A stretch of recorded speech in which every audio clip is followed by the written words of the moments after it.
Well, howdy, folks. It is good to see you again on Here to Talk with Chrissie, which is subtitled How to Get Unstuck if you are stuck. And it's the one-stop shop for that, because believe me, the number of people you're going to hear from really have all in their own ways become stuck and have unstuck themselves. And I've got a real gem for you today. And if you live in Australia by any chance, you're going to go, oh, it's Mark Aiston. And of course, Mark, for those of you who remember and those who didn't know, he won't like this, me calling him a superstar, but he was a superstar. And he was on Channel 10 and he was also on radio, did masses of sports presenting. And really for years and years and years, decades. So he had a wonderful, wonderful career. And the reason that we've asked Mark to talk to us today is he will tell you a tale of how it went wrong, and that's an understatement, really, and the process that led it to going wrong. Because I think a lot of people who have addiction will recognize the kind of signs that he will talk about. In fact, Mark was addicted to drugs and alcohol, and on his own admission, gambling pretty near destroyed him, and how he turned his life around. Mark, you're very welcome. And yes, you're in Australia, and so that's lovely to talk to you. Can we just have a look? I know it was interesting to read that when we talked about gambling, you actually put your first bet on at 14. But if we could go back a bit further when you were young, because I think it's always interesting to know when people's lives go wrong in the way you're going to talk about, did it have any signs at all when you were younger? Yeah, well, hi, Chrissie, and thank you very much for the opportunity to have a chat to you about this.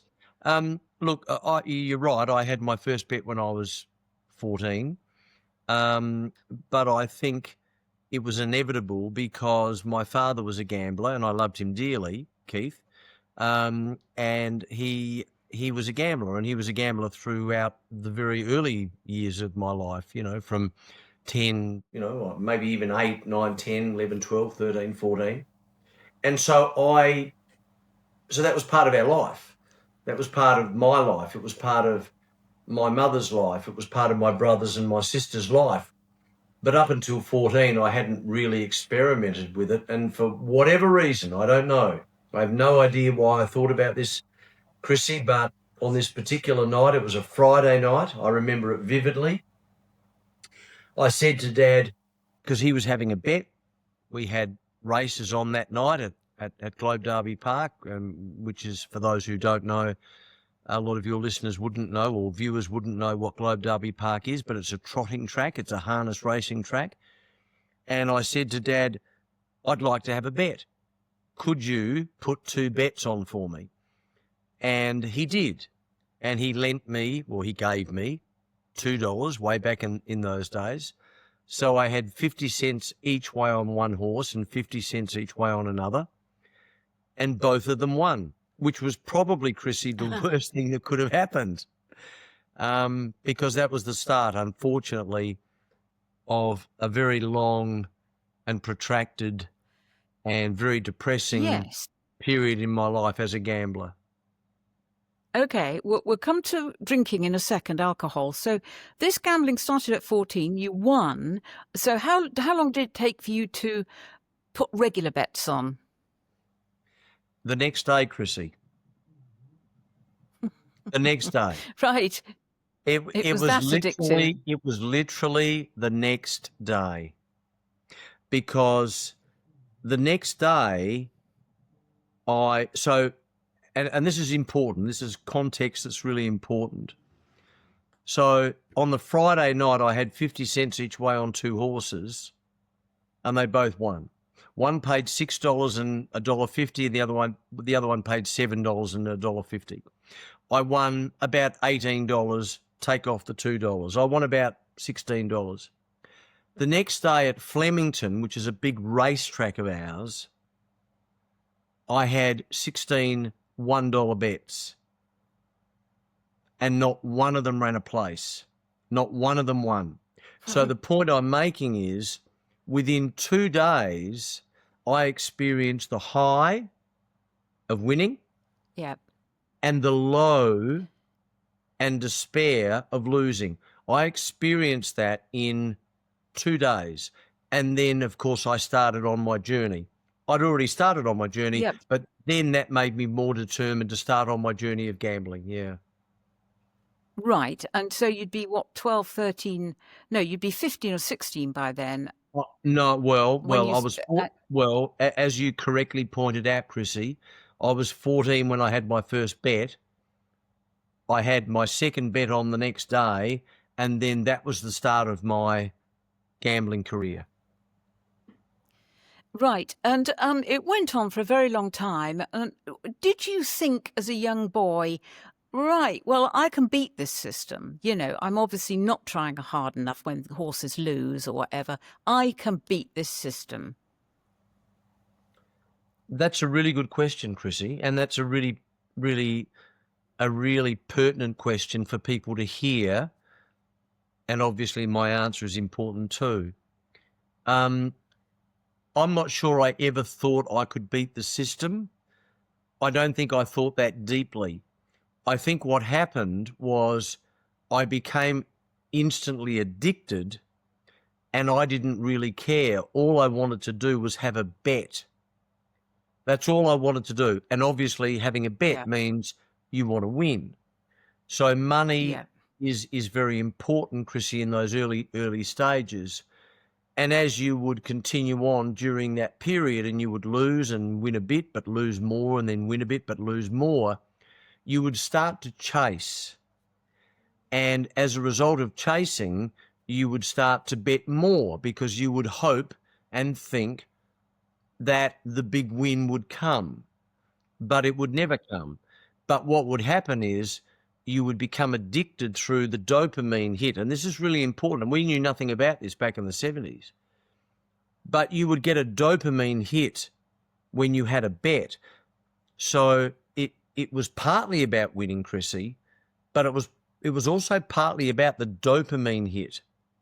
Yeah. And we can talk a bit more about that if you want to down the track. But I guess the point I'm making is it wasn't only about winning. It was also about what was going on in the brain. I think that's quite important. We will come to it because people often say of people who are addicted to gambling or drugs or drink that if they pull themselves together, they could get over it. But it isn't that simple, is it? No, it's not. No, it's not. It's addiction is a very complicated topic, and it's a very complicated thing for someone to go through. Most addictions are very similar: gambling, drugs, alcohol, sex, shopping, the gym, whatever. They're all very similar in the sense that when you have an addiction, and I know that this is, I know, you know, we probably don't have a lot of time to go into this in a lot of detail, but in a general sense, when you've got an addiction, what defines an addiction is something that you are doing that you don't have a lot of control over, but it also affects you and others in a negative way. So if you've got an addiction, for example, whereby you're going to the gym all the time and you're getting super fit, but you've got an addiction with it, but it's not affecting anyone else, and you're getting super fit, that's great. But if you've got an addiction, for example, with alcohol, where you're starting to drink drive, where you're abusing your wife or your husband, where you're not concentrating at work because you are so hungover, that then, to a large degree, not exactly, but to a large degree, constitutes a problem with an addiction. We'll come back to the effect on your nearest and dearest and on work in a minute, but I think we'd all at this point like to know, okay, so you're putting bets on pretty much every day. When did the drugs and alcohol appear as a problem? So at the age of 14, I was drinking at 14, and a lot of us were, Chrissie, back in those days, in the 70s. So there's nothing really unusual about that. But nonetheless, it still is part of the whole part of the whole mix. I was smoking dope, marijuana at the age of 14. All part of the mix. All part of the mix. I was gambling. All part of the mix. Not all my friends were doing all three, but a lot were. Some were doing two of the three. Some were doing one of the three. So I guess the answer to your question is, from the age of 14, I was basically doing all three. And this is really important that you understand this and that people watching understand this. When I was doing all three in the early stages from the age of 14, I loved it. I lived for it. It was my life. It's all consuming. I think that will come through very clearly as we talk. But what is very interesting about you and other addicts is that there's a bit of them that actually is capable of doing something quite dynamic, as you did on television and radio, and being the superstar, as I call it, which was able to work for you while the other things were going on, the addictions. Yes. Look, that's true in part. I guess from the age of 14, excuse me, through until about 21, 22, I wasn't involved in the media directly, Chrissie. I was actually working for bookmakers at the racetrack. So when I turned 18, I started working for bookmakers, which obviously didn't help my gambling addiction. But I loved it, of course.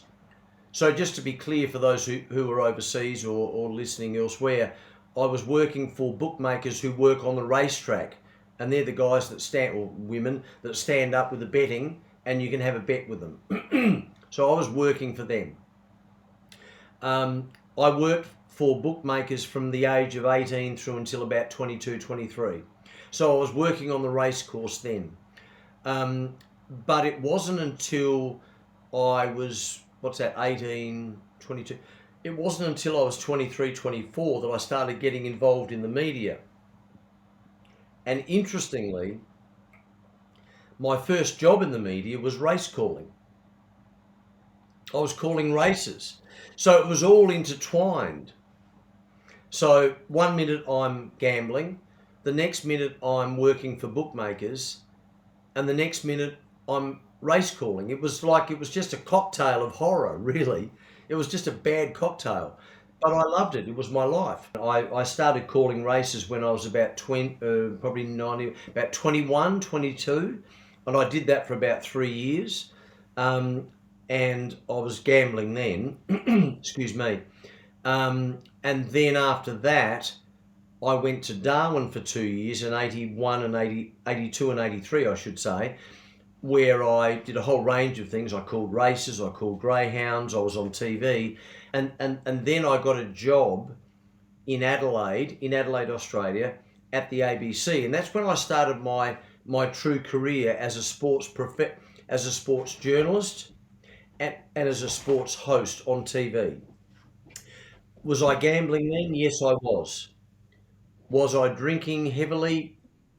Not. I was drinking, but not heavily, but probably like most people in the media. We all had a drink. Was I using drugs? A little bit, but not greatly. But nonetheless, it was still there, Chrissie. It was still in the background. It was all there, just sort of simmering away. I think a lot of people don't understand. I do very clearly because I worked in television, and certainly drinking was par for the course. You know, everybody did it. It's amazing how people ever did their jobs, but a lot of drinking went on and nobody questioned it. No, it was certainly a major part of my life as part of my job. There's no doubt about it. I mean, we'd finish up at the ABC, we'd go over to the Walker's Arms, we'd get, I was 26, 27 years of age. I wasn't married at that stage, or maybe it was a bit younger than that, 25, 26. And it was normal. It was normal. There's no doubt about that. Some of us smoked a bit of dope. Some of us gambled. But that was about it. But nonetheless, as I said earlier, Chrissie, it was always there in the background. It was always simmering and waiting to eventually sort of destroy that individual. Yeah. people listening to this will have certainly got the message. There you were able to do those things, drugs, alcohol and gambling, and hold down a pretty amazing job. But when did it start to occur to you that you were in trouble? So,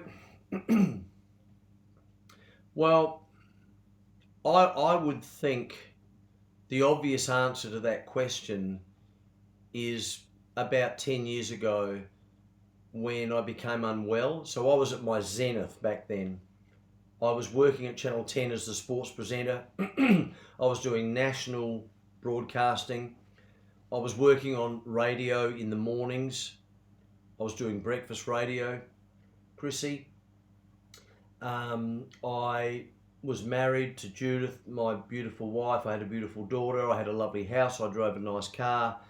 I was hosting events. I was at my zenith, no question. I wasn't happy, and I can't pinpoint why, but I wasn't happy. I don't know why. I still can't pinpoint that, but I wasn't completely happy. Maybe I wasn't happy in my marriage.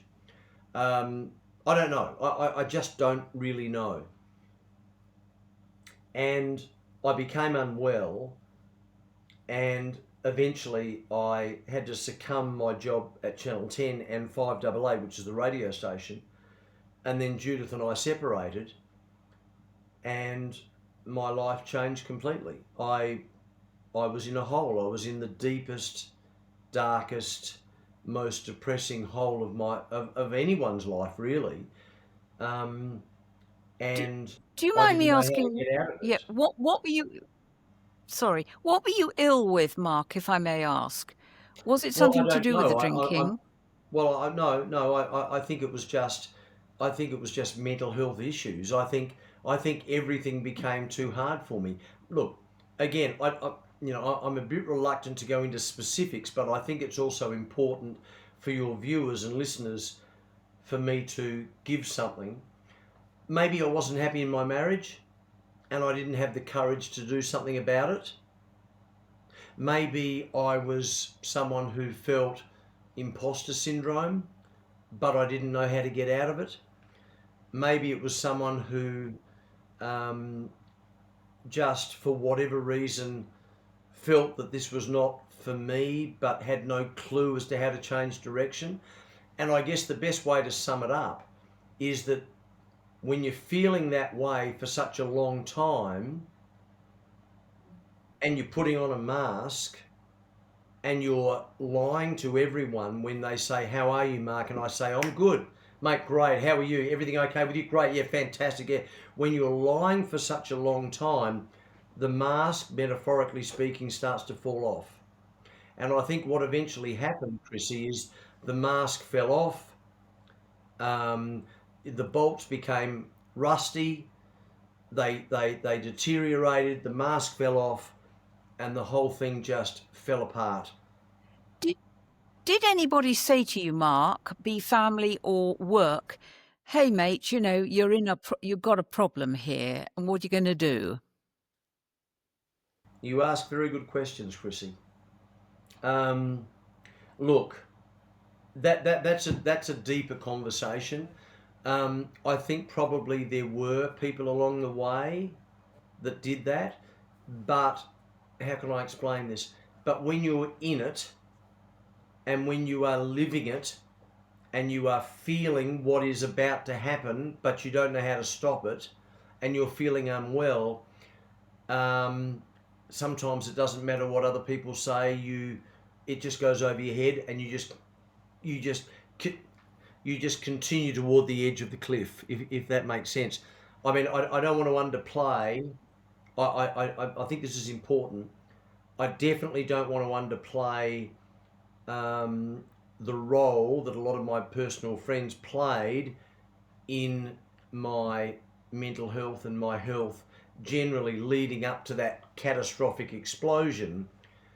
And I thank them very dearly for what they did afterwards. But I think at the time I probably wasn't in a state where I was able to even comprehend what was going on in my own head, and I certainly wasn't in a state where I was able to comprehend what a good friend was telling me. I'd listen, but it would go over my head, Chrissy. I hope I explained that well, because that's really important. I make that point because when a lot of people are Yeah. going through a tough time and their friends and their loved ones and their wives and their husbands are telling them and pleading with them that they are heading in the wrong direction, sometimes you just don't hear it. You just don't. Well, it is known, isn't it, Mark, that addicts are the best deniers in the business. They hide stuff, they hide bottles, they hide their habits, and they are remarkably good at it. Really, really able. But they think that nobody's spotted them. But people do. Chrissy, beautifully put. It leads me into a very, very short, very brief story. My mother was an alcoholic, and Mum used to hide the bottles of brandy way back in the 70s in those loaves of bread that we had in Australia, where you could take out all the bread inside of the actual loaf and leave the outer, and she'd put the brandy in the bread. So the bread would be sitting in the bread basket. We would see the bread there, and unless we picked it up and took it out, and my father and I did occasionally, and we caught her, there's a little bottle of bread. You are so right.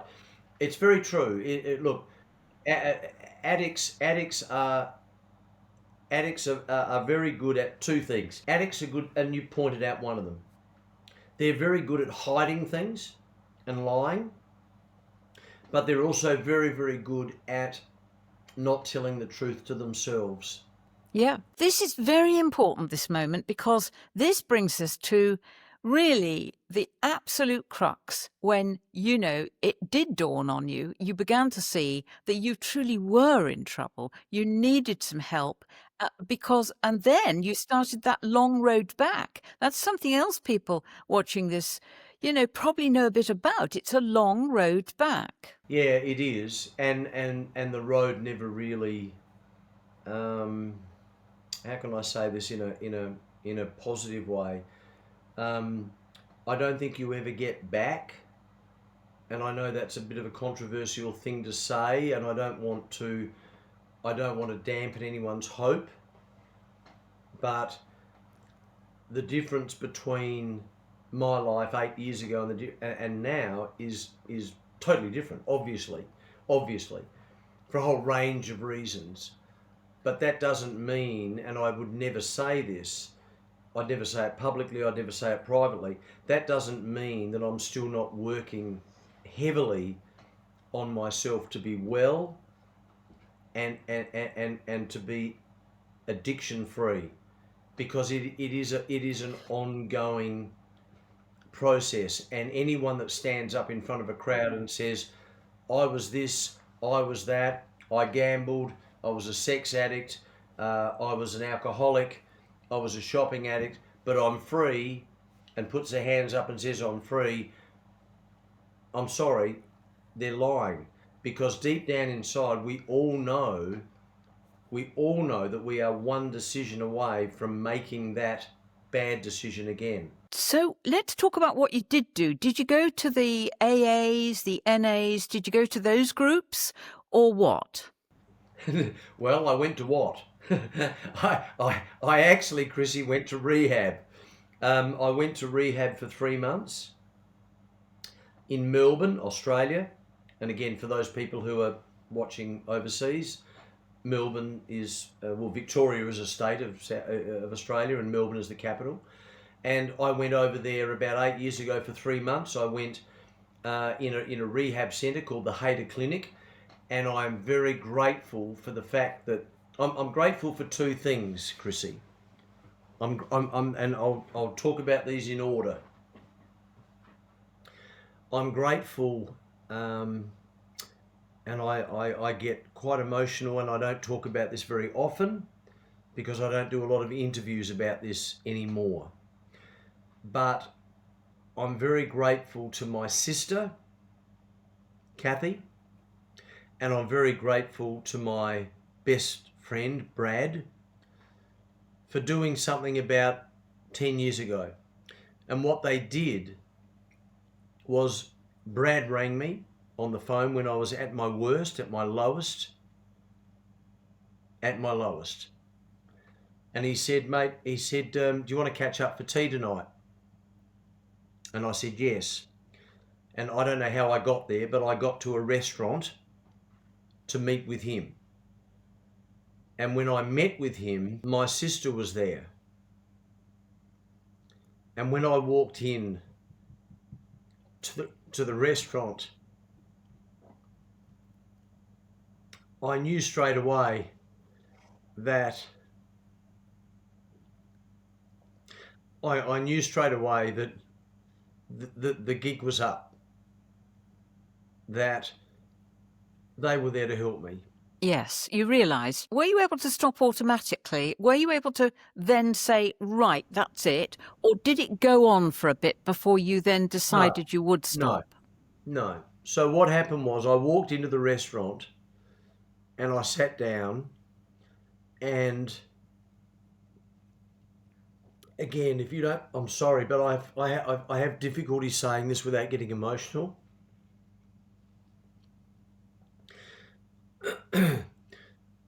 They both said to me, we love you, we care for you,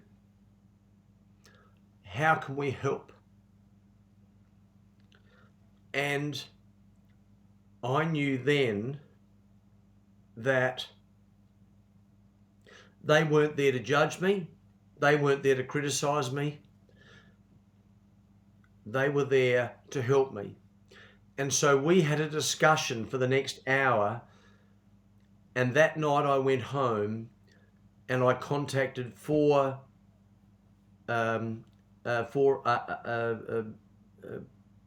agencies that would look after me if I needed help, rehab centres. And the next morning at 10 o'clock when I was walking my dog, I got a phone call from one of them. And he said to me, this is my name, this is who I am, this is the rehab centre I work at. I've seen your email. We have a spot. Do you want to fly over tomorrow? And within the next 24 hours, I was in Melbourne, and I was there for 3 months. And I guess the point I'm making, Chrissie, is that if it wasn't for that meeting with my best friend and my sister, and the way that they treated me, then I wouldn't be here talking to you. And that's how important that meeting was. And more importantly, that's how important the way they spoke to me was. There was no judgment. It was love. And so within 24 hours, I was in Melbourne, and I was there for 3 months. And then after that, I came back and lived with my sister for 2 years, and then I've gradually built my life up from there. Has it been perfect? No. Has it been perfect, Chrissie? It's important you understand this, and that viewers and people watching this understand this. Has it been perfect? No. Have I had a couple of busts? Yes. I'm not going to stand here, I'm not going to sit here and say it's been perfect. I've never drunk again, I've never used drugs again, I've never gambled again. I'm not going to say that, because that is not true. But what is true is that I am in a far better place now than I was 8-9 years ago.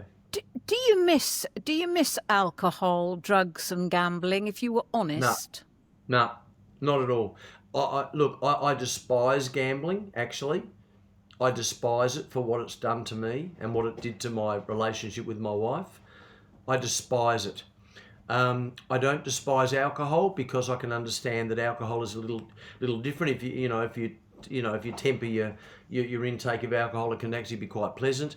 Drugs, oh well, I mean, do I despise them? I mean, look, I used alcohol, I used marijuana and cocaine in the latter stages of my life.